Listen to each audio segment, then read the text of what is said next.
I faintly remember seeing the artwork, like in the, so what was I, like 8 or 9 or 10 or something like that, in Right. the mall, and just all the hype around it and everything. And I was probably 2 years short of actually participating, because you said 91.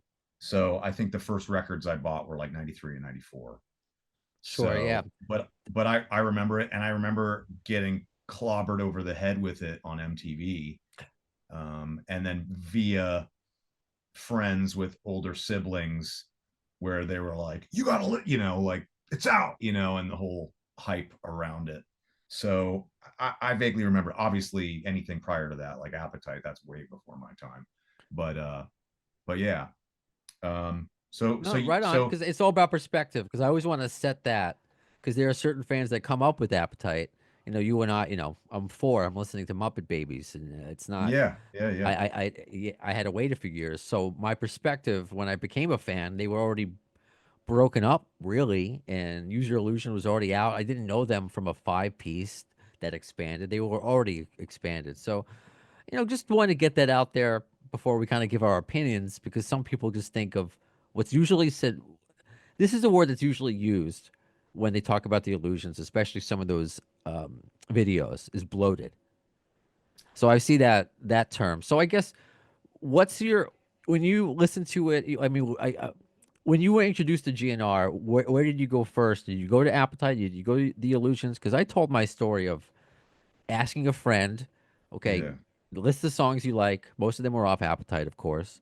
of Uh, course. I bought Use Your Illusion one, first time with my own money because it had November Rain on it, and that's what Mhm. made me a fan. And since then, it's been a monstrosity of a fanboyship that I've had with this band that's been going on. So I'm just curious of like when you discovered, did you immediately think of like, okay, this is a lot of music? Is it something you think Mhm. about now and you're like, okay, let's go back? And we'll go back. Well, we will do track by track, but we're not going to be here. We're not going to make this a double episode. Don't Cool. worry. I know I'm kind of like, So I mean, my first introduction to Guns N' Roses was far and away was definitely Appetite for Destruction. I had a friend in middle school whose mom was like the cool rocker mom, nice, and was nice. always like, you know, trying to, fit in and all this stuff. And so I probably got Appetite when I was like 12, and it was probably a couple years before I got another GNR record. I think the second album I got was probably Use Your Illusion 2, and I was probably a freshman or something like that, just trying to sort of round out my musical palette because I loved Appetite, but the musical landscape in 1996 was not lending itself to, let's just say, the 80s hard rock genre as a whole. So a lot of the stuff that I was listening to was either metal or punk or something completely off the reservation, like, you know, NWA or Beach Boys or Chubby Checker, just the opposite ends of the spectrum. So I think of the ilk that we're discussing and the genre of music that I'm sort of known for being in now, I really didn't deep dive until much later. But the record I got next was Use Your Illusion 2, and probably was the only thing I had for a very long time. And I keep looking over here because I have both of them on vinyl, and I'm like looking at Nice. Yeah. I keep looking at what's on what, trying to sort of cheat Thank you off for my the show and test tell. I here. appreciate that. Yeah, well, I have the I, CDs somewhere. I never got the vinyl. yeah, I think I've had two for a long time, and I think I only just recently got one. But I think some of the stuff like Civil War, You Could Be Mine, and Estranged, and Yesterday's was enough for me to go, that's the one of the two if I had to, like, divvy up my allowance and buy just one. Okay. And there was some point, maybe 20 years ago, where they issued this double, kind of like the albums, this double Guns N' Roses live DVDs of the tour. And it Yeah. was like kind of like volume 1 and volume 2, if you will. Yeah. And I actually spent more time with those DVDs than I ever did with the albums. And if you want to go into that, I will. But uh, ultimately, when I think of Guns N' Roses records that I have owned and knew intimately, it's the debut record and Use Your Illusion 2. And then everything else was almost an afterthought because I just never had it for very long or didn't listen to it very much. And then as the years have gone by, when Chinese Democracy came out, I almost that's probably my third favorite Guns and Roses, air quotes, whatever you want to call it, album, because I genuinely enjoy the production value of it. It's not it's fresh, and just the fact that it was like my only new Guns N' Roses record. It was like I bought it when it came out. Right. Yeah. Same experience. Exactly. It was the first Yeah, time that so right. We were I 10 had when the that. spaghetti incident came out, or I was 10. So you're Yeah. not going to. Very And see, cool. I think I got Spaghetti Incident as like a gimmick gift from a friend in high school Mhm. because it was some of my friends were like, it was clicky as it was pre-internet. And I was lobbying between the Hessians and the punks and the goths and the raver kids, and I was like Switzerland, where I would bounce between all of them. And I had a metal friend that was like, Guns N' Roses did a punk covers album, and I was like, huh? This was before Wikipedia and everything. And Sure. and so I think I was given a cassette of Spaghetti Incident, and I was like, wow, Fear, the Misfits, New York Dolls, the Sex Pistols, UK Subs.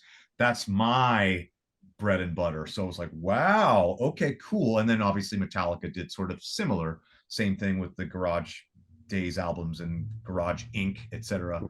And Right. I just would use those as topic, bullet points in conversations when people are like, well, you can't listen to heavy metal and then be a punk rocker. And I was like, then why is the guy in Cannibal Corpse guitar covered in punk stickers? And why is Dave Mustaine covering Sex Pistols, et cetera, et cetera, et cetera, et cetera? And so I appreciated that element of Guns N' Roses and that stuff. And also, of course, it ties in with LA Guns and Faster Pussycat too, having a sort of Yeah. uh, punk rock pedigree background. Like the debut LA Guns record is Nicky Beat on drums, except for one track. And Nicky Beat is like, he was in the Cramps. There's a Cramps poster there. He was in the Germs and the Weirdos and all these punk bands from LA that I love. And I just appreciate that stuff in the same sense that like Duff was in the Farts Yeah. and Yeah. like whatever other punk band from the PNW and stuff like that. So I was like, okay, cool. But going back to Use Your Illusions, if I had to pick one, it's definitely the second record. I'll be honest with you, Ace. When you say filler, if I got what I got from this, I will. So right next door to Hell, 10 out of 10. Dust and Bones, the Izzy song. What is that? Stay or go? Oh, I love that song. I think Izzy's compositions, what is it, like Dust and Bones, and then what's on the other one, 14 Years or something like that? Uh huh. Uh, those are like, I'm a huge Izzy fan, so he can do no wrong. Those are 10 top tier GNR songs for me I too. figured as much. So Yeah. here's an interesting one: "Live and Let Die." The Mm-hmm. cover, of course, of Paul McCartney. Is that what you consider a filler, or I mean, it's a radio hit. It's something they still It play was a big today. hit. I enjoy it. Um, but I suppose overall, it's a cover. So I would always lean towards new original material versus a cover track. Okay, so you said you went the first so far that you were kind of lukewarm on "Live and Let Die." Um, Yeah. Yeah. Double Talk and Jive. I mean, that's to me, that's That's one a of my great favorite songs song. live. That's a That is a great great song. song. I just like the mood he sets where he's just talking shit, you know. Um it's definitely like I like that Axel's sort of like, almost threatening somebody in the song.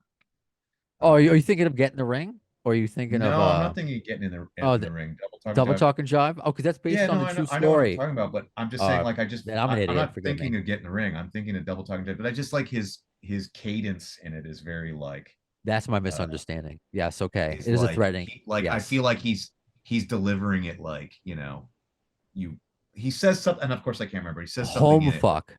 He goes like in the Yeah, live video, home fuck. is that Yeah, what it okay. is? Yeah. Yes. And I just can sense the seething in that, and I appreciate his candor there in Double Talking John. That I'd keep that one for sure.